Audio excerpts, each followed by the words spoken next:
We're going to be talking through another week of PGA golf, talking about the Canadian Open.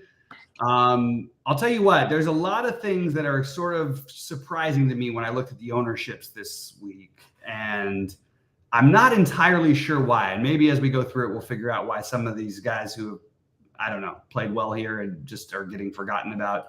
But yeah, it's a little different than what I was expecting this week. So I'm kind of curious. Do you have any overall thoughts before we get into the tiers?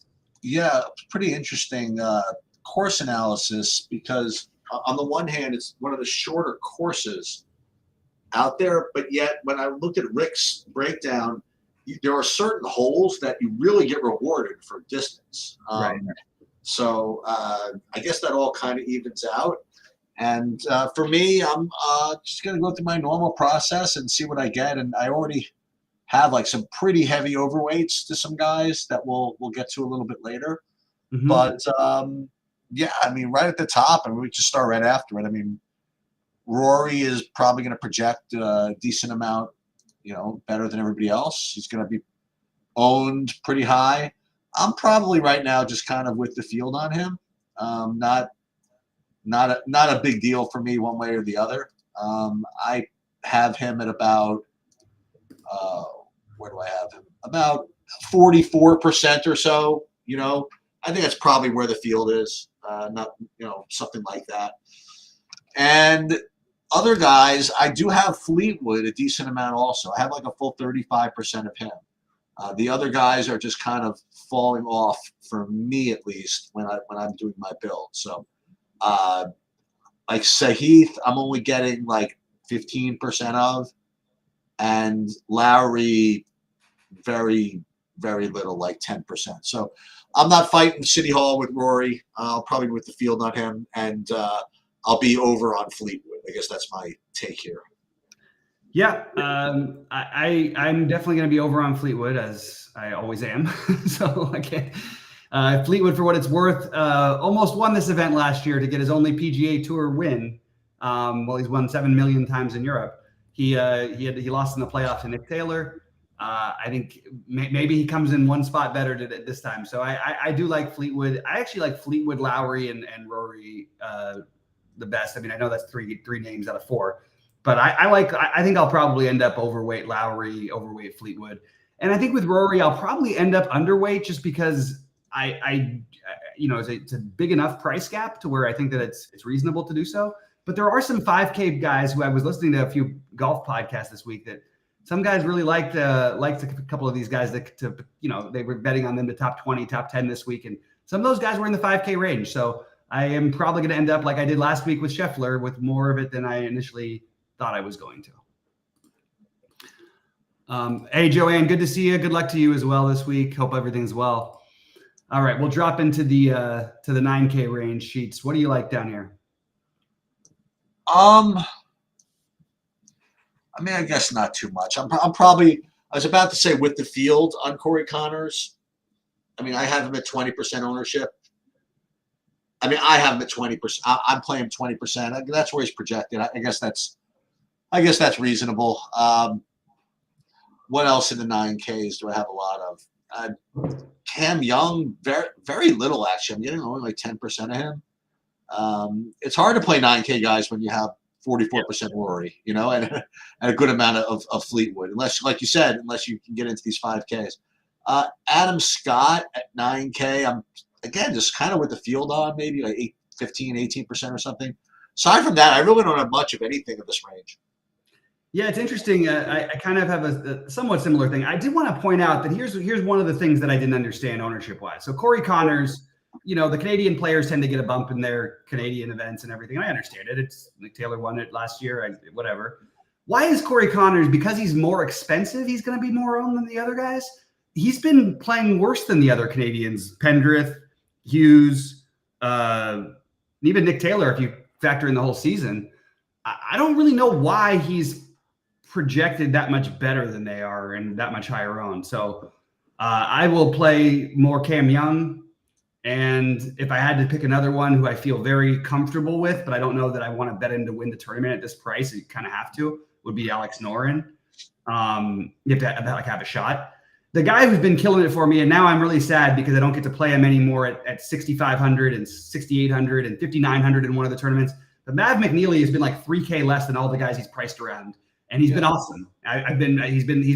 He along with Taylor Moore have had a great season for me, but I just don't see the reason to pay this much here. So I really have Cam Young as probably the one who I'm going to be overweight on, and nobody else in the range who I have a really strong take on outside of that. Corey Connors seems to be too high owned when you factor him in versus the other Canadians. I understand the course is supposed to suit him, but like, I don't know, it just feels a little bit fishy to me that why some of these other guys, and we'll get into one of them in just a minute, or two of them. Sorry, 8Ks.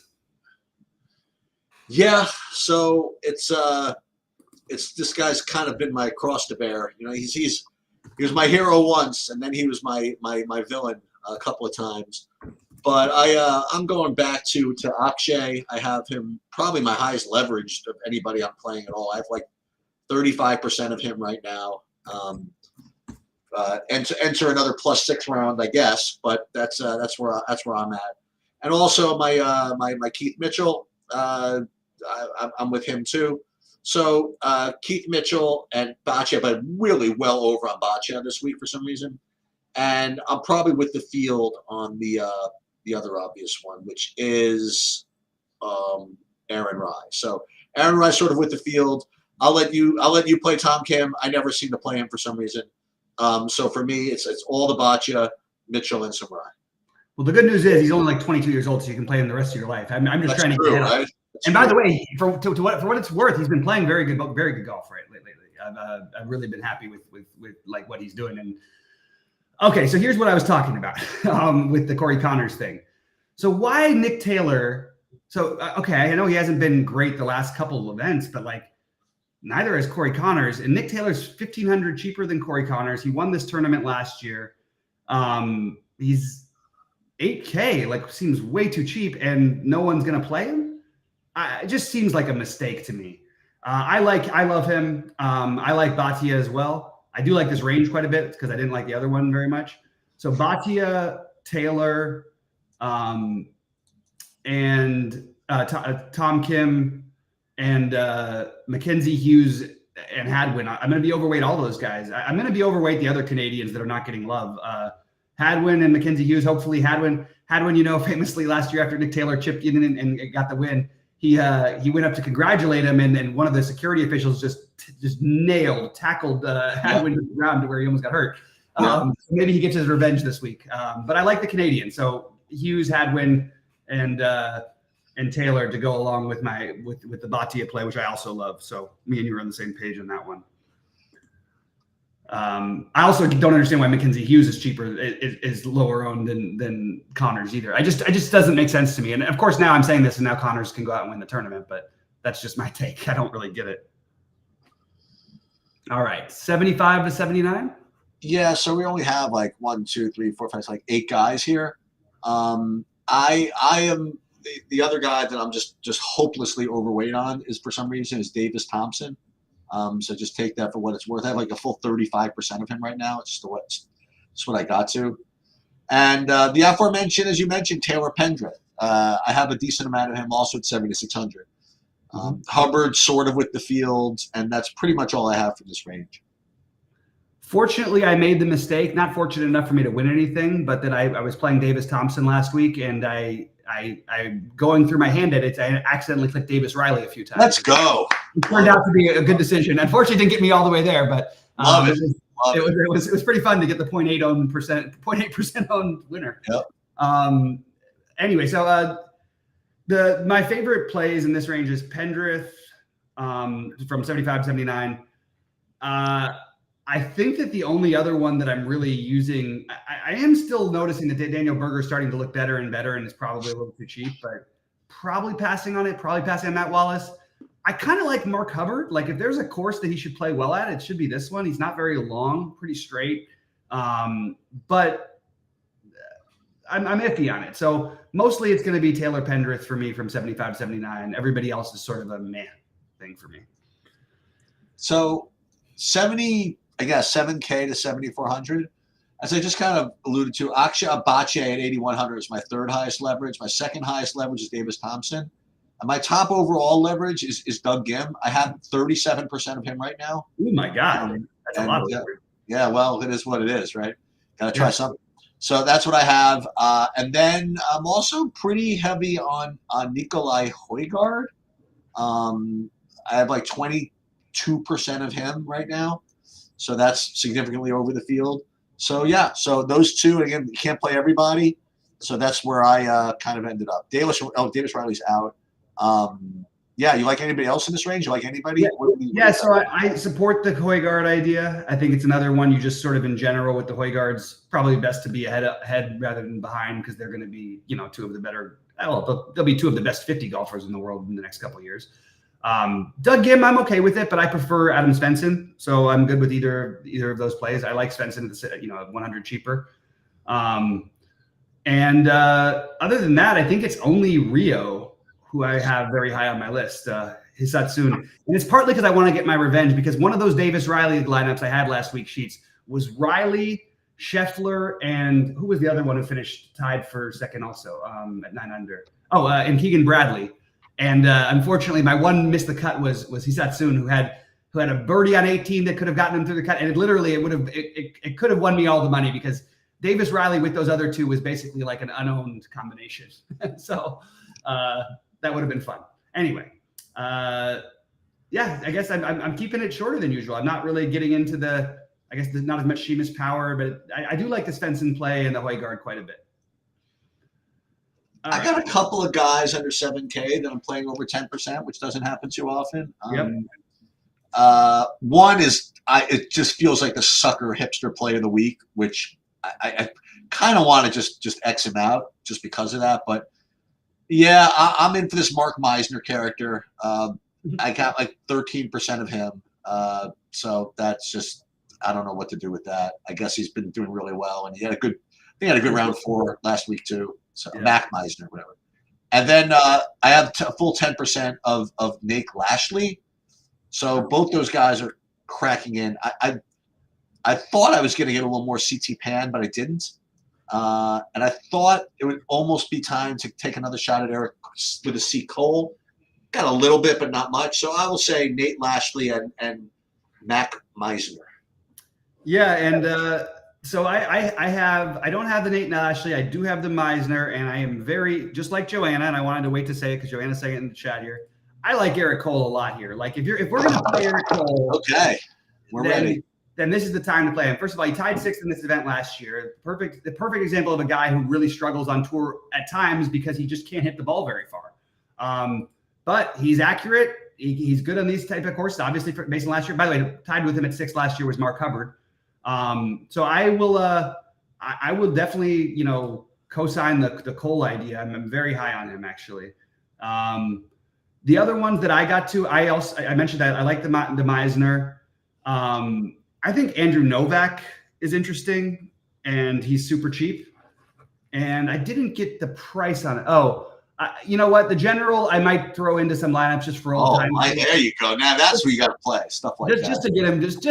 We just need a little bit of old time sake stuff. I miss being able to play him, and he just hasn't allowed it. But I will throw out that CT Pan, who's an incredibly streaky golfer, did happen to finish 3rd in this event last year. And that's enough of a reason for me he's not a guy I usually play a ton of, but I could definitely talk myself into some CT Pan. So that's pretty much most of my 6K range guys. But I think Pan would be a little behind the other ones for me, but he's still in there. And that's basically it for me in the one last one that I forgot to mention, because I like to have more of these guys. Matthias Schmidt. He's one I like this week. I got 2 guys under 6K that are in my pool. So I'll just throw them out there. I don't know too much of either of them, but one is going to be Chandler Phillips. This is not, it's 5,900, so it's not like he's that cheap. But I have more than the 2% that he's projected to be owned. I have like 4% or something like that. Mm-hmm. And then I have some of the Troy Merritt, who's also like a 2% guy. I have like 4 or 5. So those are the 2 guys I have under 6K. So I've got a few. Carson Young, as I always play, as I always mention, I love Carson Young at 5,900. Gracerman at 5,900. Who's this? Max Gracerman. Okay.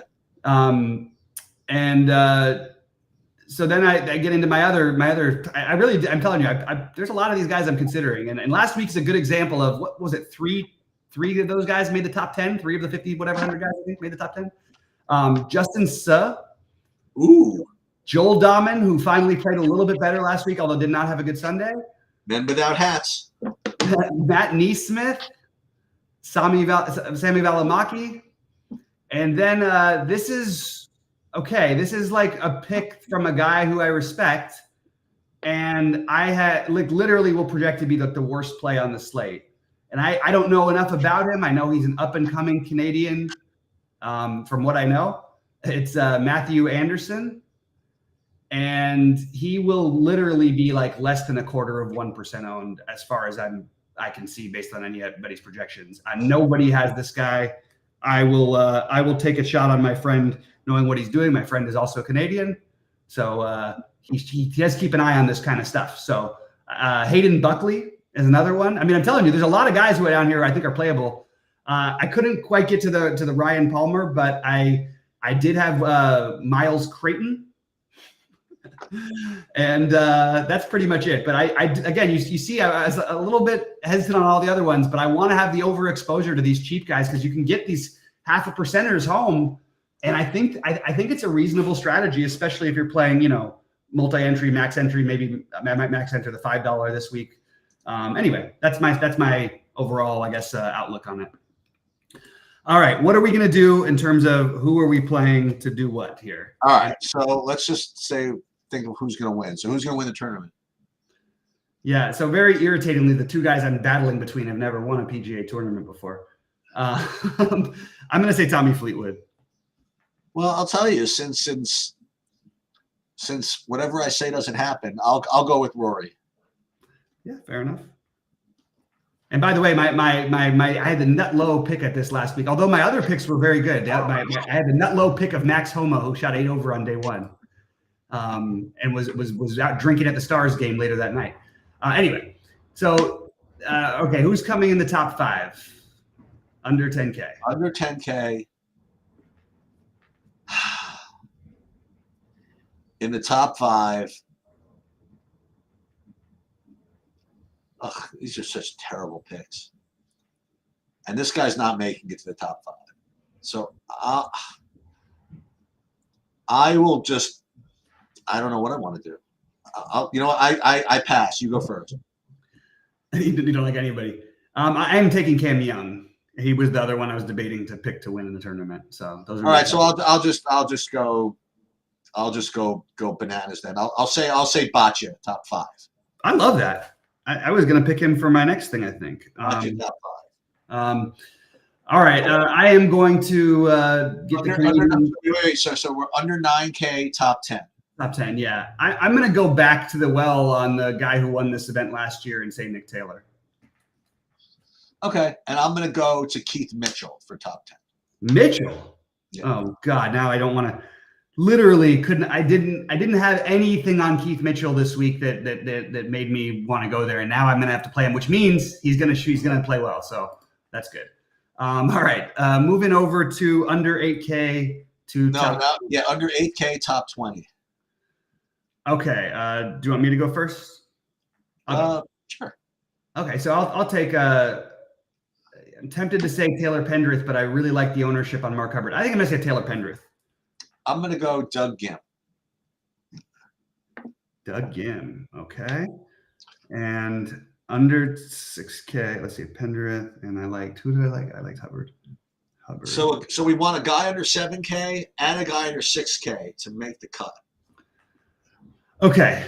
A guy under 7K, then we'll try and do the best under whatever. Yeah, okay, fair enough. I think that's fun. Okay, under 7K to make the cut. I'm trying to see who I had as my highest ranked because I had a number of guys here. Let me just grab it real quick. Boy, you know what's weird is that when you start thinking about it, it's not like it should be that hard to make the cut or whatever, but it doesn't feel as good when I'm thinking about it in this. Like, I'm like, who's the best one of them to actually make the cut? I am going to go out on a limb. Oh, no, I'm not. I'm going to say Eric Cole. I'm sorry. That's my bad. All right, I'll throw a sneaky guy in. Okay. Okay. I mean, he's not sneaky, and people know who he is. He's made the cut 4 straight times, including the Schwab, the PGA Championship, right? Wells Fargo, and the Heritage. Maybe coming back into form a little bit. I will say Gary Woodland. Oh, you know what? I like that, by the way. I noticed that he played well this week. I didn't even notice that he was in this event, though. How did I miss that? That's actually interesting, Sheets. I think that's a reasonably good play. I mean, kind of has to be, right? Yeah. Anyway, I like that. All right. I'm going to say my ridiculous one, the Matt Anderson, which can never possibly happen because I don't even know who this person is, but I was assured that he is the future. If I had to take a more regular route, I think I would have gone somewhere else, probably like Carson Young or something. But I think that that's what I'm doing. Oh, by the way, we haven't mentioned Pearson Cootie coming off of the monster thing. I didn't even. Really? We had a great week last week. He had. That's right. Not and Parker was it. Parker made the cut at least. They both made the cut. All right, so I'm going with Anderson. All right, so I'm gonna go on a guy that you mentioned, and I'll just give you some stats from his last performance. At Charles Schwab, his first 2 rounds, he shot 69-68, made the cut, and then polished it off with a crisp 70-81 to end the tournament.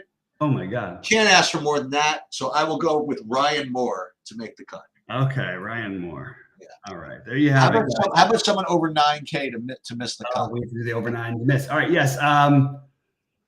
I am going to say, he actually suits this course really well. I'm going to say Adam Scott, but I really probably should, I guess, have said Sam Burns, but I'll say Adam Scott. All right, I'm going to go F consistency and F Canada and say Corey Connors. How about it? I like that. A bold move. That's it. All right.